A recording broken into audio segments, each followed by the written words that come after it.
an arepa a la Angel. So thank you, Angel, for supplying your recipe. This recipe is a national dish of Venezuela, Angel's country of origin, and it's quite a very delicious dish, if I might add. It's also quite simple to make.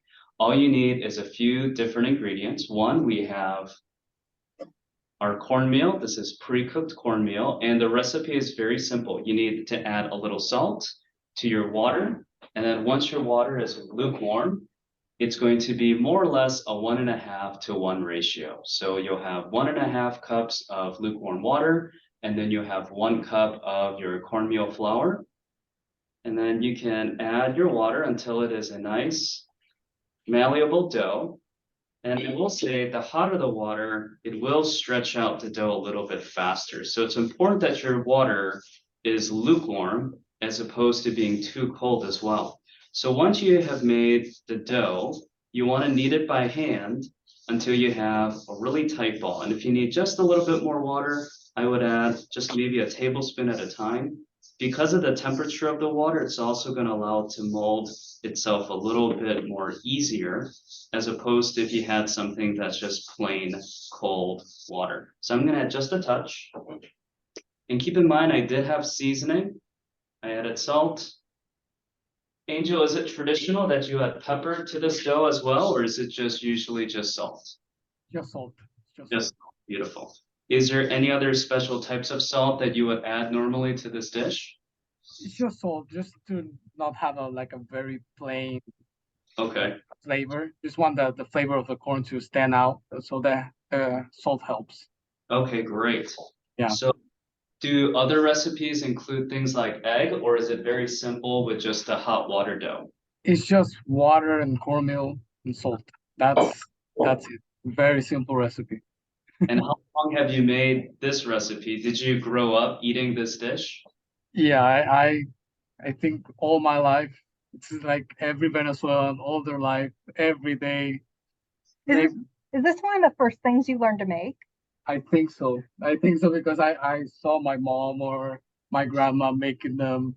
So it's something that you really grow up make. Make. So Angel, what do you think about this dough? How does it look? It's great.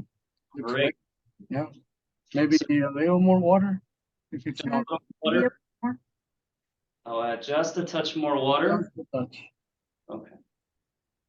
So just maybe a couple more tablespoons to give it a little bit more elasticity. Yeah. And this will allow us to form a nice disc. So what do you think now, Angel? Perfect. Great. So we're going to break them into about 2-inch sections. So maybe when we're looking at the final product, we want to make them about 3 to 4 inch in diameter in terms of the discs. So we'll flatten them out. And I think there's various techniques you can use to form a circle. Some chefs will kind of put them in between plastic wrap if you wanted a smoother disc. Other times you can make it simply by hand. Sometimes when there's just a little bit of cracking, you can also add additional water. But I like the way this looks. I'm going to add just a touch of water on the outside, just to smooth it out. And then what we're going to do is we're going to griddle these. So when you literally look at a dish like this, it's very similar to what a lot of American recipes could be like when you look at corn cakes or griddle cakes. You have cornmeal as the basis, a hot water dough, and then we'll griddle it with just a little bit of oil. I'll preheat my pan, just add a touch of oil, and once the pan is nice and hot, I will griddle them. And then I'm looking for just a nice brown color. Once I have a nice toasted color, I'll flip it over. That'll finish through. And they'll take about 1 to 2 minutes, or sometimes, depending on their size, they might take even 4 to 5. So once we get the pan nice and hot, I will griddle them in. In the meantime, we can talk a little bit about the filling. The filling, I'm going to have chicken, I have mayonnaise, I have red onion, and I'm also going to be adding a little bit of avocado. So the avocado, we will cut in half. Angel, what's the name of this filling? The name of that filling will be Reina Pepiada. The history of it is in the 1950s.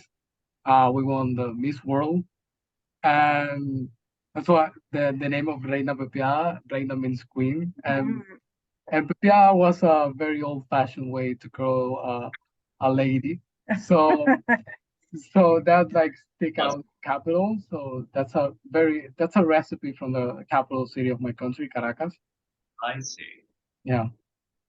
So it was in honor of So the everyone was very proud that she won very Miss proud. World. I like that. Yeah.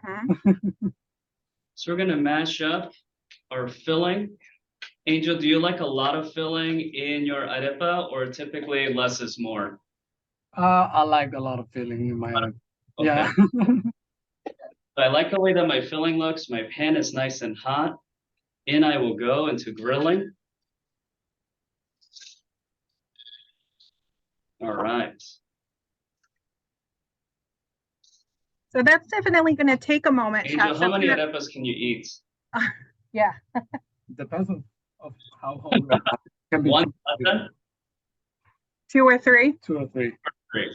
So I don't know if everybody else in TV land knows this, but Angel also was able to demonstrate it for his Cake Hall 131 breakfast class. So a lot of his classmates was able to enjoy this dish as well. And I think everybody really enjoyed it. What do you think, Angel? Yeah, like everybody told me they love the food. So I'm super happy and proud I got the chance to do that. Good, good. Yeah. What you So tell what's your oh, sorry, Chef. What's your favorite arepa filling? It would be it's called domino, which means dominoes. Yeah. It's just beans and cheese. Nice and simple. Yeah, Yeah. very simple, but it's really nice. Mhm. Yeah. So, and then I'm going to ask you one more question if you don't mind, Chef. So, why did you decide to come to Chicago for your studies? Well, I think like all my life I wanted to like come to and live in a big city because I come from a small town, Mhm. so I wanted to try that, and especially knowing that Chicago is like the culinary capital of the U.S. and coming to study culinary Yeah. is like, well, I think that's a great opportunity to learn a lot about food. Like every week I'm in a different restaurant, and it's an amazing experience. Good. So then I'm looking at my arepa. I want to flip it over. What do you think, Angel? Do you like a little bit more color or this is good? Could do a little more. Arepas actually need to be a little charred. Okay, Yes. that's the way we'll go. We're gonna go a little bit more color, get a little bit more browner color. Angel, would you find these as typical street food in Venezuela as well? Yeah, you can find there's places called areperas, which is like restaurants that they only sell arepas. They have like 50 different fillings for the arepas, and you just go there and order a giant arepa. Just eat your way through the menu. Yeah. Yeah. Like, okay, I'm going to get 1 to 3 today and then 4 to 6 tomorrow. And Yeah. so, want to tell us a little bit more about your hometown in Venezuela?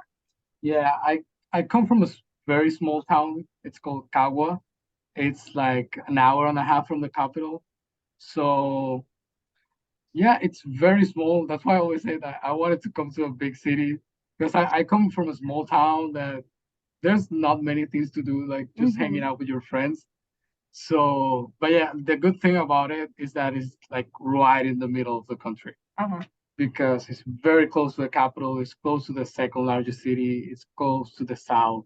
So there's a lot of different people coming in, and you get, especially with food, you see like all the different culinary experiences of the cuisines of my country, like getting together in that area of the country. That's awesome. Yeah. Yeah.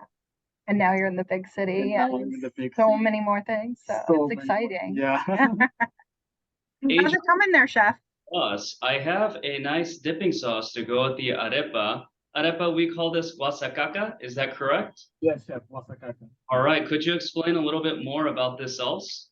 Yeah, the wasakaka is made from avocados and onions and cilantro and parsley and other vegetables.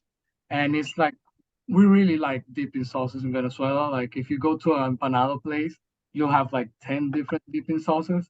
But the wasakaka is like the top like our main dipping sauce. Because it can be used on like beef and stuff like that if you make a barbecue. It's very versatile. Mhm. You know? Yeah, So what do you think about our arepa? Looks great, chef. Perfect. So I will set this aside. And then typically in Venezuela, we will cut this in half, correct? Yes, sir. So we'll cut this in half, we'll add our filling. So I'll create a little pocket, very similar to something that is also found in Central America, pupusas.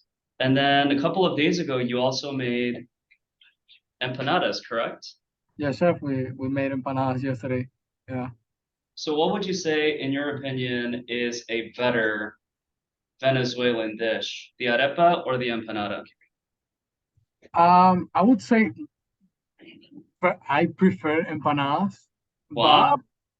but yeah, arepa is like more of a home thing. You eat them at home because they are really easy to make. Mhm. Empanadas require a little more work, so usually just go out. It's like a street food. So, but I love street food. Yeah, So, who doesn't? yeah. Yes, I really enjoyed making arepas, and I certainly enjoyed tasting arepas yesterday. Angel, what do you think about this? Is it representative of your home country? Of course, chef. That looks amazing. It's great. Thank you. Yes. Well, thank you so much, Chef. And thank you so much, Angel. This has been such a pleasure. Is there anything else you want to say to anyone who's out there in TV land watching us? Well, if Oh, do we have questions? you have questions. We've got a question? No, just saying hi. Just saying hi. Ah, fabulous. So, hi, guys. Thanks. So, anything else you want to say? Well, guys, if you ever got the chance to go to a Venezuelan restaurant, it's great food. So please go and try it. I love the food from my country. So it's an amazing experience. There's so many good things to try. And Angel, I know everyone at the watch party over at Columbia College right now, they're all getting the chance to sample some chicken arepas as well. They ordered some in so that they can all have a little taste too and get to know what it's like to enjoy an arepa. And as promised, I do have a surprise for all of the international students from both Columbia and from National Louis. And I will forward some information on to both Claire and Maria from both of the schools to send out to those student bodies. But we would like to invite those two groups to an international student mixer for Columbia College and National Louis. It's coming up soon. We're going to offer this to you all for Monday, November 28th at 6 o'clock. It is going to be hosted by Kendall's catering class, and they're actually going to be doing an international food menu. Great.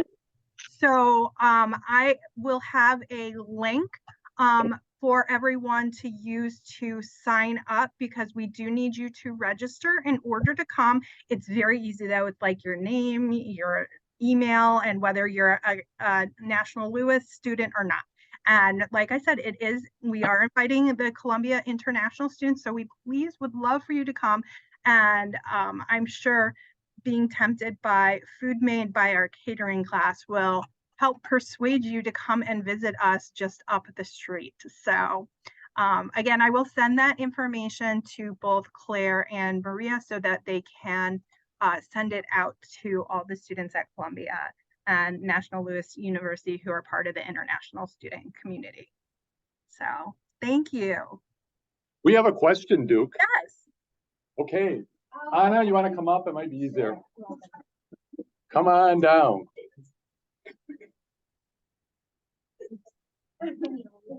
Hi, I'm Anna. I work here at Columbia. My question was, you mentioned that Peruvian food was really good. Is there any other food that you recommend? So if we go to a restaurant, what else would you recommend for us?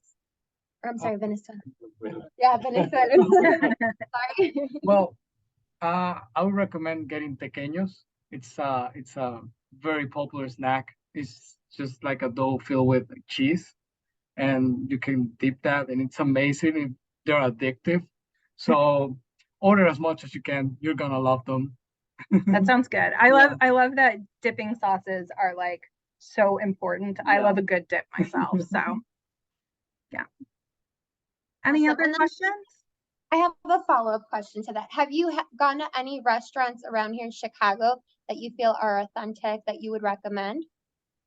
Yeah, there's plenty. There's like around like 6 or 7 Venezuelan restaurants. The one I usually go to is called Rica Arepa. I can write that down. Or you want to, Yeah. we'll put that in the chat. Oh, well, is Tango served Venezuelan or is it Argent?